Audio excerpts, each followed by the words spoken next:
Hello నమస్తే, నేను మీ సురేష్. ఆంధ్రప్రదేశ్లో ప్రస్తుతం ప్రభుత్వ వైఫల్యం వర్సెస్ డైవర్షన్ పాలిటిక్స్ నడుస్తుంది.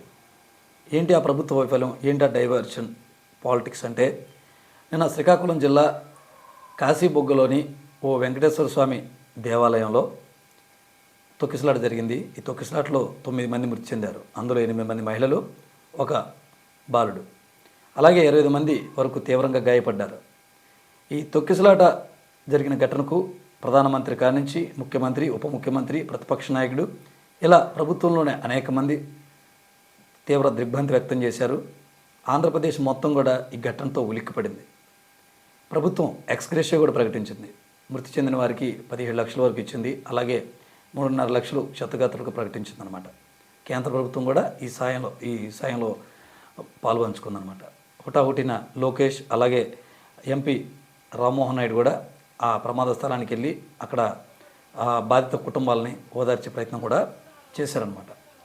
ఇది ప్రభుత్వ తప్పే, ప్రభుత్వ వైఫల్యమే. అందుకే ఈ తొక్కిసలాట జరిగి 9 మంది ప్రాణాలు కోల్పోవాల్సి వచ్చింది, 25 మంది విగత జీవులుగా పడి ఉండాల్సి వచ్చిందని చెప్పేసి ప్రతిపక్షం ఆరోపిస్తుంది. ఇది ఒక్క ఘటనే కాదు, మొత్తం కూటమి ప్రభుత్వం వచ్చిన తర్వాత మొన్న తిరుపతి దేవస్థానంలో, నిన్న సింహాచలంలో, నేడు శ్రీకాకుళం జిల్లా కాశీబొగ్గులో ఈ ఘటనలు చోటు చేసుకున్నాయి. భక్తుల ప్రాణాలకు రక్షణ లేకుండా పోతుంది. దేవాలయాల మీద కనీసం కూటమి ప్రభుత్వం బాధ్యత వహించటం లేదు. కల్తీ లడ్డు వ్యవహారంలో కూడా ప్రభుత్వం దేవుడితో ఆటలాడింది కూటమి ప్రభుత్వం అనే విమర్శలు గట్టిగా విమర్శిస్తుంది అధికార పార్టీ.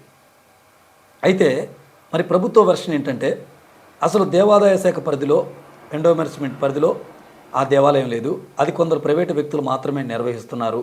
కాబట్టి ఆ వ్యక్తులు ఎటువంటి సమాచారం అక్కడ పోలీసులకు ఇవ్వలేదు, దానివల్ల రక్షణ కల్పించలేకపోయారు. భక్తుల రద్దీ ఎక్కువగా ఉండటంతో అక్కడ ప్రమాదం జరిగిందని చెప్పి మరి ప్రభుత్వం చెప్పుకొస్తుంది. అదే ప్రభుత్వానికి ఈ సమాచారం తెలుపుంటే, పోలీసులకి ఈ సమాచారం తెలుపుంటే అక్కడ మేము ప్రమాదాన్ని నిలువరించే వాళ్ళం. దీనికి మా ప్రభుత్వానికి ఎటువంటి సంబంధం లేదు. ఆ గుడి కట్టించిన వారిపై, ఆ ఘటనకు కారణమైన వారిపై మరి తగు చర్యలు తీసుకుంటామన్నారు. అంటే చర్యలు తీసుకోవటం అంటే, అక్కడ అంత భక్తులు రద్దీగా వస్తున్నప్పుడు తగిన ఏర్పాట్లు చెయ్యని యాజమాన్యం పైన, అదే ఆలయ ధర్మకర్త పైన, ఎవరైతే ఆ గుడి నిర్వాహకులు ఉన్నారో వారిపైన. అయితే దీనికి సంబంధించి ఆలయ ధర్మకర్తగా ఉన్నటువంటి ఒక 90 ఏళ్ల వృద్ధుడిని కూడా అదుపులోకి తీసుకోవటం అయితే జరిగింది. ఆయన కూడా ఎప్పుడు 3,000 మంది 4,000 మంది భక్తులు వస్తుంటారు, ఇవాళ ఏకాదశి కావడంతో ఇంతమంది భక్తులు వస్తారని నేను ఎక్స్పెక్ట్ చేయలేదు, కాబట్టి నేను సమాచారం ఇవ్వలేదని మీడియా ముఖంగా ఆయన కూడా తెలిపారనమాట. మొత్తానికి ఇక్కడ ప్రభుత్వం చెప్పిన ఆన్సర్ కరెక్ట్గా లేదు. ఎందుకంటే మాకు సమాచారం ఇవ్వలేదు కాబట్టి ప్రాణ నష్టం జరిగింది అని చెప్పి చెప్పుకొస్తుంది. ఇక్కడ అంత క్రౌడ్ ఒకసాట ఏర్పడినప్పుడు, అక్కడ ఉత్సవం జరుగుతున్నప్పుడు ఖచ్చితంగా ఇంటెలిజెన్స్ డిపార్ట్మెంట్ అనేది ఉంటుంది. ఈ ఇంటెలిజెన్స్ డిపార్ట్మెంట్ ఖచ్చితంగా పోలీసు వారికి సమాచారం ఇవ్వాలి, ప్రభుత్వానికి సమాచారం ఇవ్వాలి, వారి బాధ్యత అది. కానీ ఇవ్వకపోవటం ఇది ప్రభుత్వ వైఫల్యంగా నిపుణులు చెప్తూ ఉన్నారు. అయితే చిన్నపాటి మనం చూడొచ్చు, వినాయక చవితులు కానీ, అలాగే దేవి నవరాత్రులు కానీ జరిగినప్పుడు ఎవరైనా అక్కడ ఆ విగ్రహాలను ఏర్పాటు చేస్తే ఆ విగ్రహాల వద్దకు వెళ్ళి, ఆ డేరా వద్దకు, ఆ టెంట్ వద్దకు ఖచ్చితంగా ఆ నిర్వాహకులు ఎవరో తెలుసుకొని వాళ్ళని పోలీస్ స్టేషన్కి పిలిపించడం, అలాగే వారి చిరునామా సేకరించి బాధ్యతగా వ్యవహరించాలి, ఎవరిని డిస్టర్బెన్స్ చేయకూడదు, ఎటువంటి అవాంతరాలు తలెత్తకూడదు, ఎటువంటి ప్రమాదాలు తలెత్తకూడదు లాంటి పోలీసులు సూచిస్తూ ఉంటారు. మరి ఒక ఆలయం ఎప్పటి నుంచో నడుస్తుంది. ఆలయ ధర్మకర్త చెప్పిన వివరాల ప్రకారం 2,000 నుంచి 3,000, 5,000 ఇలా జనాలు వస్తూ ఉంటారు.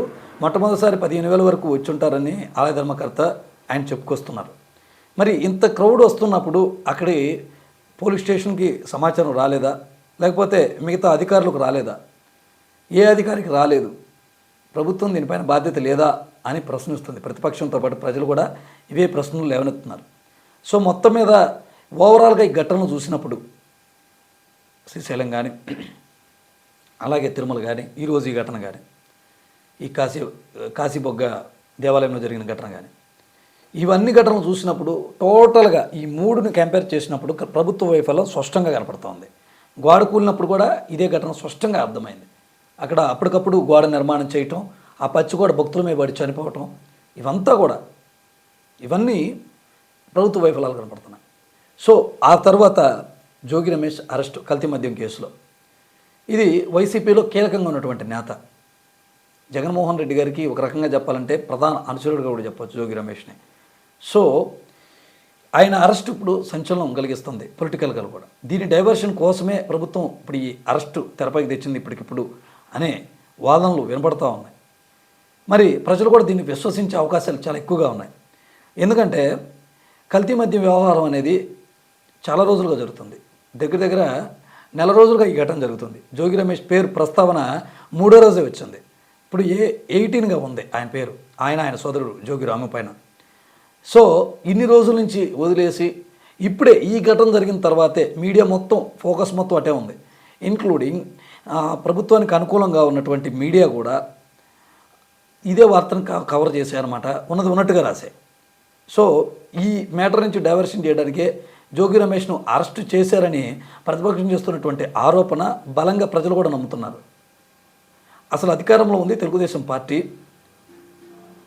అధికార పార్టీలో ఉన్న ముఖ్యమంత్రిని అలాగే మంత్రుల్ని లేకపోతే కీలకంగా ఉన్న వ్యక్తులను కాదని 11 సీట్లకు పరిమితమైనటువంటి వైఎస్ఆర్ కాంగ్రెస్ పార్టీ నాయకుడు మాట విని కల్తీ మద్యం ఎలా తయారు చేస్తాడు అనే ప్రశ్నలు ప్రజల నుంచి గట్టిగా వినబడుతున్నాయి. కొంతమంది తెలుగుదేశం పార్టీకి అనుకూలంగా ఉన్నటువంటి నాయకులు, తెలుగుదేశం పార్టీ నాయకులు మాట్లాడేదంటే ఇది ఎప్పటి నుంచో జరుగుతున్న తంతు, ప్రతిపక్షంలో అప్పుడు గత ప్రభుత్వం నుంచి జరుగుతూ వస్తుంది, ఇప్పుడు కూడా వైసీపీ నేతలు నుంచి తెలుగుదేశం పార్టీ కొంతమంది సహకరించడం వల్ల ఇది జరుగుతూ వచ్చింది ఇప్పటి వరకు అని చెప్పుకొస్తున్నారు. సో అద్దెపల్లి జనార్దన్ చెప్పిన విషయాలకి జోగి రమేష్ని అరెస్టు చేసినట్లయితే నన్ను జోగి రమేష్ తయారు చేయమన్నాడు, నాకేం సంబంధం లేదన్నారు. జోగి రమేష్ ఏది చెప్తే అది చేసే స్థితిలో జనార్దన్ రావు ఉన్నారా? మనం ఫస్ట్ రోజు ఏదైతే కల్తీ మద్యం వ్యవహారం తెరపైకి వచ్చిందో ఒక ఫోటో సాక్షిలో బ్యానర్ వార్తగా వేశారు. అద్దెపల్లి జనార్దన్ అలాగే అక్కడ తంబాలపల్లి ఇన్ఛార్జిగా ఉన్న జయశంకర్ రెడ్డి,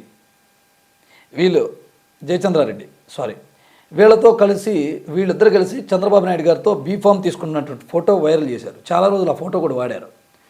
అయితే ప్రభుత్వ పెద్దలతో అంటే అధినేతలతో టచ్లో ఉన్న వ్యక్తి అసలు ఓడిపోయి ఘోరంగా ఓడిపోయిన పార్టీ నేత చెబితే ఈ పని చేశాడా అనే అనుమానాలు వ్యక్తమవుతున్నాయి ప్రజల నుంచి. సో ఏదేమైనా సరే ప్రభుత్వం ఇది చట్టపరంగా వెళ్ళొచ్చు, లేకపోతే ఇంకో పరంగా వెళ్ళొచ్చు. ఏదేమైనా కానీ ఈ ఎఫెక్ట్ మట్టుకి ప్రభుత్వం మీద పడుతుంది. ఎందుకంటే ఇప్పుడు దేవాలయాల్లో ఎక్కడ రక్షణ లేదు, ప్రభుత్వం ఏదో తిరుమల అపవిత్రం అయిపోయింది అని అప్పుడు కల్తీరెడ్డి వ్యవహారంలో స్పందించారు కదా, అదంతా ఒక నాటకమే, అది కూడా ఏమీ ఉండదు. బహుశా ఆ దేవాలయాల పట్ల ఇంత కేర్గా ఉన్న వాళ్ళు అయితే మరి వీళ్ళు ఈ దేవాలయాల నిర్వాహకుల విషయంలో మరి ఎందుకు చర్యలు పోతున్నారనే ప్రశ్నలో గట్టిగా వినపడతా ఉన్నాయి.